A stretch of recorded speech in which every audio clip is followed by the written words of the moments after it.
Back at Biggin Hill, 1 week after the arrival of the engine, installation is well underway. And Peter's checking on progress. So we've put the propeller governor on. This is a pump which varies the pitch of the propeller to maintain the constant speed of rotation of the engine. Very critical item on the aircraft. We've got this side here, we've got the vacuum pump, and this drives the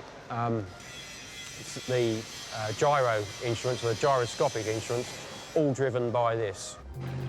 The installation of the engine entails connecting literally dozens of components and systems that serve the engine, monitor the engine, or are powered by it, including the fuel supply, the cooling system, the hydraulics and pneumatics.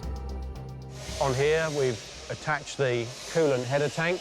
That is where the coolant goes, just like you put coolant into a car. For the cooling purposes, this aircraft has exactly the same system, where it uses radiators to keep the core of the engine cool. And now we're installing the pipes. These are quite large pipes which allow low pressure but high flow down to the radiators, which we've already got installed, which are under the wings. This item here, this is the compressor. Now, the most important thing that this supplies is the air for the brakes. Other thing it operates is flaps. Here, just below the compressor, we've got the magneto. So the magneto supplies high tension electricity to generate spark for one set of spark plugs on each side of the engine. And almost all of these components are originals.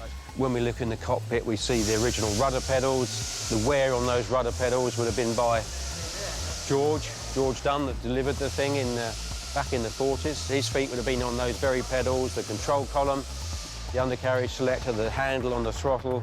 So, yeah, it's very important, very unique. After nearly 2 years of work, it's been a huge leap forward for the project. Next comes the propeller, and then they can start her up.